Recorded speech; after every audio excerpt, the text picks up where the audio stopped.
So good evening, everybody. I'm going to call to order the Joint Committee of Infrastructure and the Board of Public Works, this being Thursday, January 27th, 2022, at 5:37. For the record, a Joint Committee of Infrastructure and the Board of Public Works is being held in the state, and our location is Nashua High North. And I thank everybody for being here.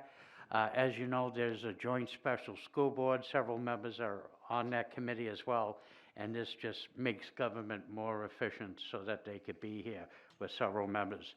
So I thank everybody for doing that. I will now recognize Director Cummings, who will call the roll, please. Yes, thank you, Mr. Chair. Mayor Donchis. Here. Chairman O'Brien.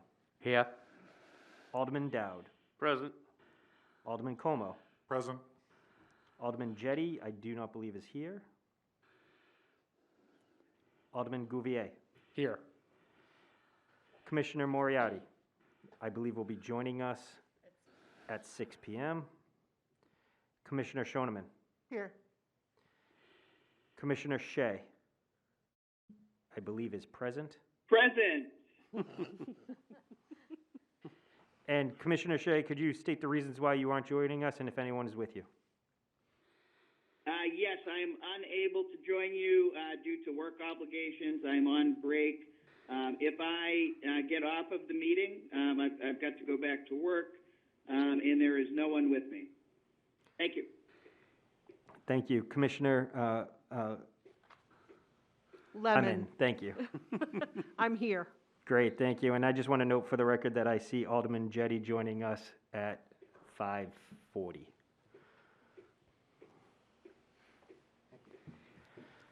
And also in attendance is Alderman Tebow is here.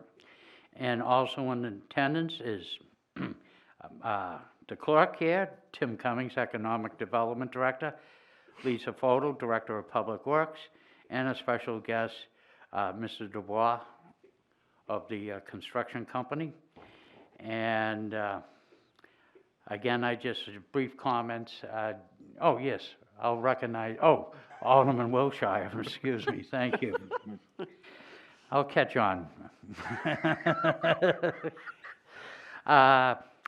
I'd just again like to say thank you for coming here, and it just makes everything more efficient. And to new members of the board, we started this project of replacing the Public Works garage, and some of the information that we'll be getting tonight is, looking at the different contracts and different things. So I would like to ask Director Foto, since we have new members on the board, and I'm sure without any objection, you would offer, if any of the new aldermen want to tour the facilities to see why we're upgrading and the need, if they so wish. I think that Alderman Gouveia and Como have toured the facilities, which I really appreciate. Both. Mike. You have to, yeah. There you go. Oh, it was on. Okay. I must have shut it off accidentally. But the two aldermen on infrastructure, Gouveia and Como, have toured the facilities and taken the time actually to see the wastewater treatment plant and the landfill as well. So thank you. Oh, very good. And then also, too, we did discuss, there's other facilities, too, that'll be incorporated, such as park and recreation and others. So, I mean, if there's a need, I'm sure you'll be able to take a peek-see at that. Okay. And I think that's it. Director Cummings? Yes, thank you, Mr. Chair. Just so for the record, I want to just note that there is quorum this evening with 8 out of 10 members being present. And I wanted to just quickly give the body here an update in terms of where we're at with the project. Two very quick highlights. One, and I'll talk about this a little bit later on in the agenda, but first and foremost, I just want to make sure everyone knows that we have executed a GMP amendment with Harvey Construction for $10,507,719. That is on budget with what we had anticipated. So we were very pleased with achieving that milestone. That is a very significant milestone in terms of helping move this project along and make the timeline that we originally set out for spring of 22 in terms of starting construction. The other update I wanted to just quickly talk about is a request that came from Alderman Jetty a couple months back relative to looking at alternative energy sources and in regards to how we could help make the building more sustainable. And so that is an ongoing conversation. We're not going to be able to present anything at this meeting, but I didn't want to leave it unsaid that we are studying it. Actually, at this point, I think we're almost having weekly meetings on the topic. I hope by the next time we meet, sometime next month, we'll be able to give you and others a full report on that. But I didn't want anyone to think that that task had escaped us. It's just taking a little bit longer than we had originally anticipated.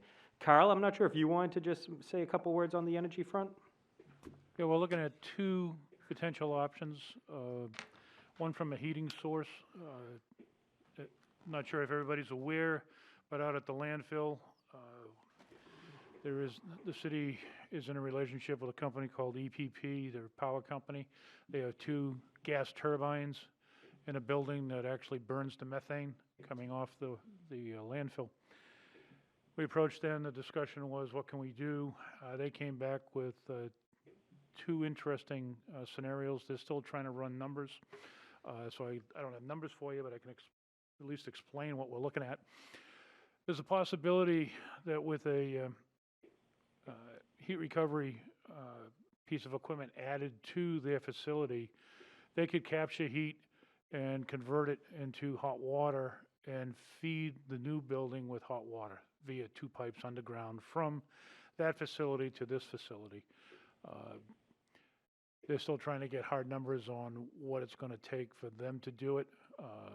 So as we said, we can report on the numbers at the next meeting. The nice thing about that is they're running the generators already, which the energy that's produced is sent back through the grid, the power grid. So this would be a byproduct, but there will be an upfront cost to furnish and install insulated piping to the tune of probably 300-400 feet to get to our building. So that I know what our portion is. We're waiting for EPP for their portion to see what the total would be. The second one was because they do generate electricity and send it back through the grid, they've approached Eversource in terms of purchasing the infrastructure from West Hollis, right at the entrance to the landfill, all the infrastructure that's been brought in by Eversource, purchasing that, and then basically turning around and feeding us electricity. So essentially, there may be some upfront costs. They're trying to figure out what that would take from Eversource in order to purchase that, based on the age of the system, the age of the poles. They've got a lot of things to do. They have not heard back from Eversource, but it was an interesting suggestion in that rather than sending it all out to the grid, they would feed us electricity through the same method that we do with Eversource, that being a brand new transformer for the building, but all that infrastructure would be owned by EPP, and it would be a relationship and a contract signed by the city to feed the building. So essentially, you could get heat and electricity on methane that you're burning. So it's a quasi, you're utilizing it anyways, so it'd be net neutral to the job in a sense. I just want to, may I add to that? I just want to clarify that it's actually not from the methane, but from the heat from the generators that use the methane to produce electricity. So it's the heat from the generators. The methane is what's making the two turbines operational, the generators. Yeah. So they're burning it off because they have to. The outcome of that is right now they're feeding the power grid. With the piece of equipment, we can convert to hot water and feed ourselves, and also possibly if they could purchase the infrastructure, they could feed us directly with electricity. So you'd be off the grid essentially. So we're following up with that. So it was two promising scenarios, to be honest with you. So, Mr. Chair, that's essentially my report at this time. I think if you wanted to, now would be an appropriate time to move on to public comment. Thank you. Absolutely. I'll open up the meeting for public comment. Anybody in the gallery? And I don't think we're on Zoom. No, we're not. So I think that's it. So I'm going to close public comment at this time and move to item number 3, which is approval of the minutes. And I look to Alderman Dow. Do you have a motion? Alderman, yes, I'd like to make a motion to approve the minutes of the last meeting by roll call. And that would be the minutes of November 7th, 2021? Fourth. The 4th. Somebody has bad handwriting. My apologies.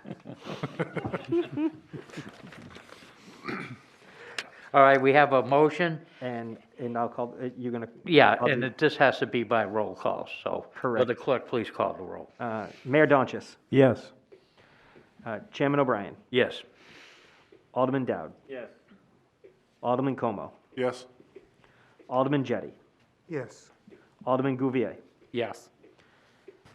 Commissioner Shoneman, Yes. Commissioner Shea, Yes. Commissioner Lemon. Yes. 1, 2, 3, 4, 5, 6, 7. With 9 voting in the affirmative, the motion passes. Very good. Moving to agenda item number 4, the amendment to the HKT contract. Director Cummings, do you have any information? Yes, thank you, Mr. Chairman. This is essentially a housekeeping matter, but the architect retained for us, HKT, has requested a small amendment to their contract for $37,000. This is relative to some miscellaneous items that were not anticipated or costs with their current contract. So a couple of the items we had, because of time sensitivity, needed to continue working with. Some of the items we have not started on, but essentially what we did was there is it's a phased contract. If you understand how architecture contracts work, you have your concept plan, you have your schematic design, design development, construction documents, and then the last phase is construction administration phase. They pulled from their construction administration phase to execute on some of the tasks. This would replenish the contract to make sure that they actually had enough of the funds to actually do their construction administration. All of this money is anticipated in the total project, so we are not going over what we had originally budgeted, but they are just looking to they're just looking to be made whole. If you look at the letter dated January 21st that came into Director Photo, it outlines in detail some of the miscellaneous costs on the contract. $3,000 for an existing conditions compilation, SD plan set at 30% for $3,000, shifting the building. There was a request actually by this body that we look at moving the building slightly, and so there was just that type of cost that got incurred. And then finally, the other bigger driver in this request is we have submitted for permits to the state. The state has come back with some questions, and to address those questions, we needed to do some additional analysis that wasn't anticipated. I just want to note for the time that Commissioner Moriarty joined us at 6:51 p.m., and I'm going to note that on the minutes. 5:51. All set, Director Cummings? Yes, thank you, Mr. Chair. Thank you for the update. And I'm looking for an affirmative motion on this to approve the 2 architectural amendments for a total of $37,000 and submit the amendments to the Finance Committee. Commissioner Lehman, would you like to make that motion? Yes, I'll make that motion. Thank you. We have a motion by Commissioner Lehman to approve the 2 architectural amendments for a total of $37,000 to submit the amendments to the Finance Committee. Discussion on the motion? Alderman Como. Yes, thank you, Mr. Chair. I had an opportunity to look this over last night, and to the extent that I understand it, which is admittedly on the lower side, it all seems pretty standard, and I think that we should expect pretty swift passage. Yeah. And if I could give compliments to all the construction people on board, they do know, we've had good luck with Harvey Construction in the past, and, very good, favorable. I know I worked in one of the fire stations that they built. We're gonna get this as much as we can with the taxpayers in mind on this facility, yes. So, very good. Any other additional? Commissioner Shoneman? Yes, I would like to comment for the sake of those who've not been a part of this board before.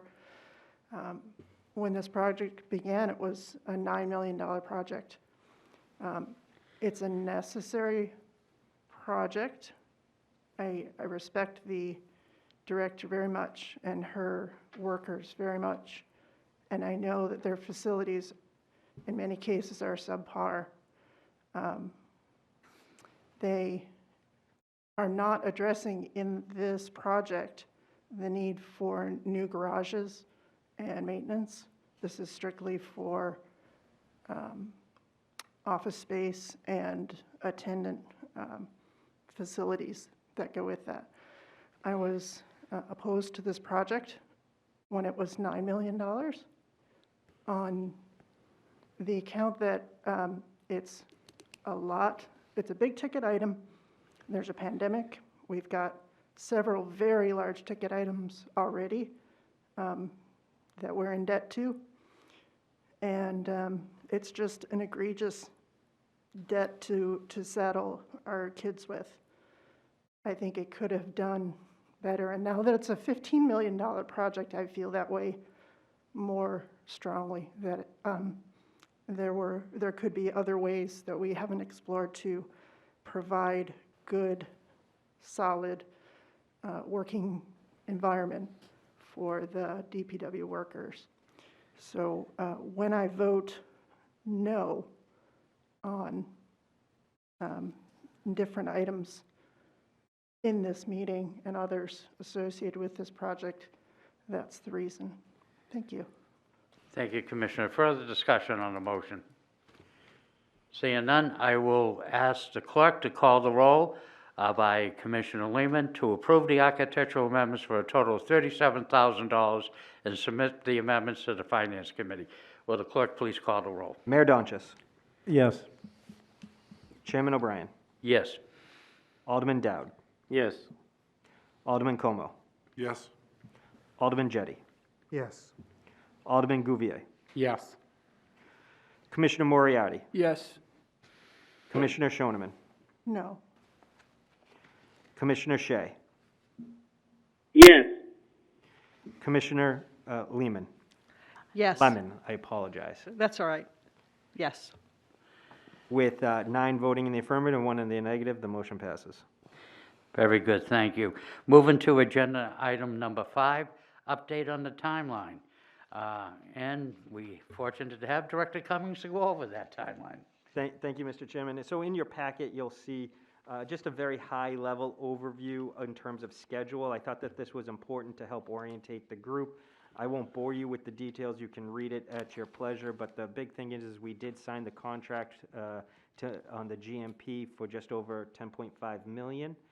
And then some of the milestones that we're going to be looking to achieve over the next couple months, it's bulleted at the bottom of the page, which is we're going to be looking to mobilize, and we're going to try to do that in the spring of '22. I don't want to say in a hard and fast date because it is subject to state permitting, and we're working very hard now to make sure we secure all our state permits.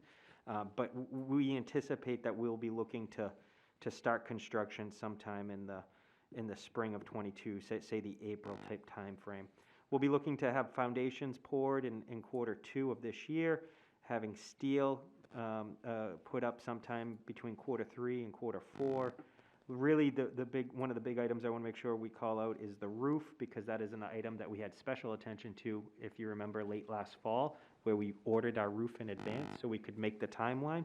So we'll be anticipating that being completed in Q4 of this year.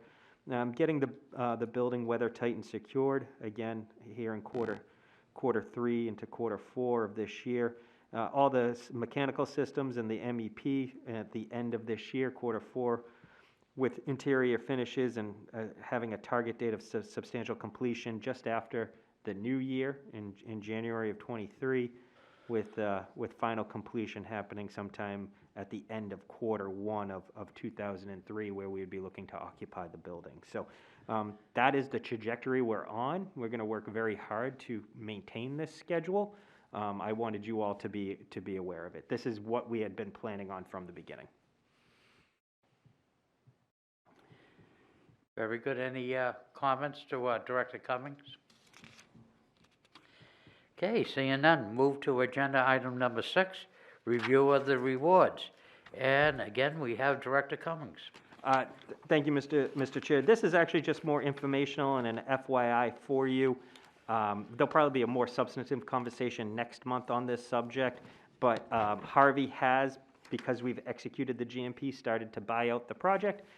They're just in the early stages of that. This is a summary sheet that just shows you what has been awarded to date, and we'll be looking to notify you come next month with hopefully a more robust list as we look to secure all the subcontractors that will be working on this project. This was more informational for you. Thank you. Okay. Any comments on item number 7? Seeing none. Excuse me, item number 6. Moving to agenda item number 7, old miscellaneous business items. Mr. Mayor. Yes, I was following up on Alderman Jetty's suggestion regarding the heating, and I'm glad you're looking into that. In addition to that, we do have a flat roof. So would it be possible, do you think, to provide electricity via solar panels? And has that been reviewed at all? We've looked at it.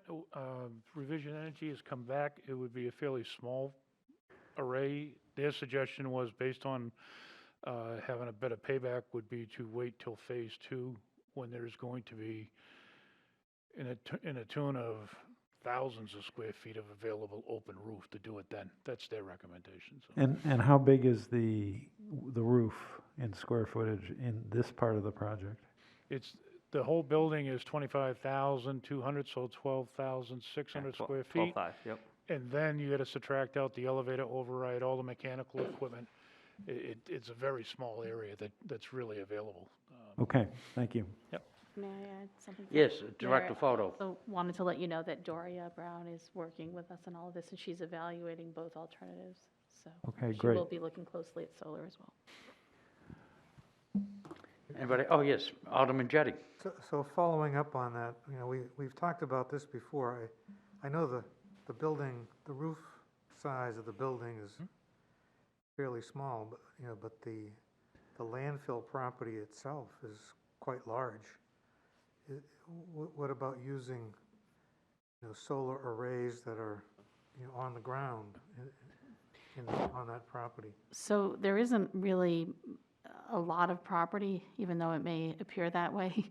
The only spot that we could put a solar array would be on the closed landfill, and we can't do that at this time because of phase 4. Phase 4 will be coming down the Hall Road and will be impacting the closed phases. So there really isn't any room to put a solar array at this time on the ground. Okay, thank you. Sure. Any other comment? Of course, already seeing none. And the other thing I would like to thank the combined joint committee here of the time change. I know we as aldermen, we're very used to the 7 o'clock start, but I think we could take care of our equal friends on the Board of Public Works. So I wonder if I'll open it up to discussion, is if we have these joint meetings somewhere in the avenue of 5:30-ish, which could mean a classic Irish 6 o'clock as well, if that is appropriate, and any objections. So I'll throw that out there as a housekeeping item if anybody would like to comment on that. If not, then we'll nail it. Alderman Dow. Yeah, it's not a problem as long as you don't schedule it opposite a joint special. I wouldn't even think of doing that. Anybody else with a comment? Because I know we all have busy schedules during the day and trying to get everybody, so, yes, Commissioner Moriarty. So, Chairman, thank you. I'd prefer that Irish start if we had an option. I'm sorry, Say that again? I would prefer the Irish start Oh, 6 at o'clock. 6 o'clock. Irish it is. It's Irish, right? All right, 6 o'clock sounds good. The director photo, is that within your? That's fine. The only thing that I would mention is that there were many, many alderman meetings at 7, so it's really difficult to find that window. So if that gives us enough time, that would be fine, but.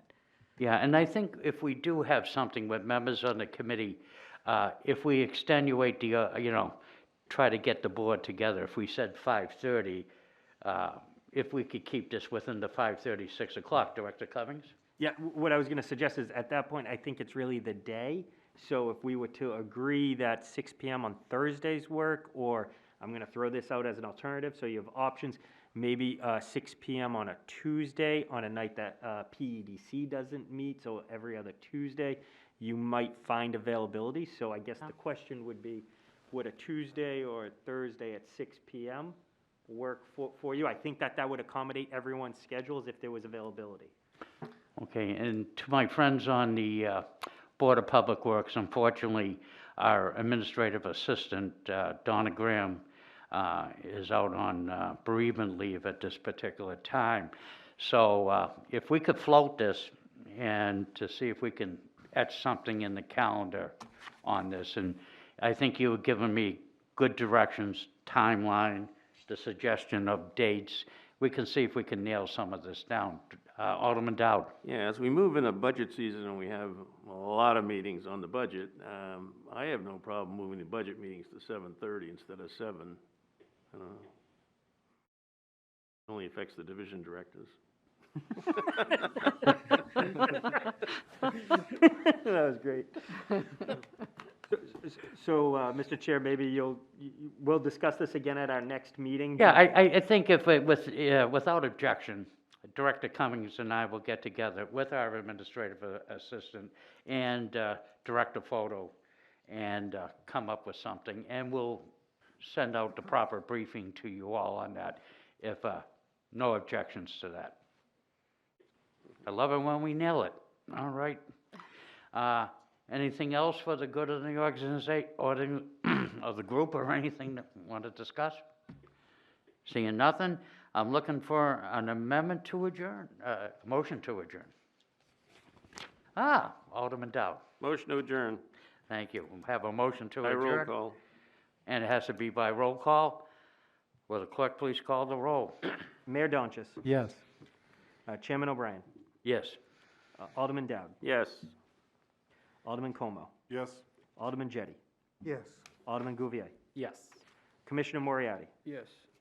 Commissioner Shoneman, Yes. Commissioner Shea, Yes. Commissioner Lemon. Yes. With 10 voting, that's unanimous. We are adjourned at 6:07 PM.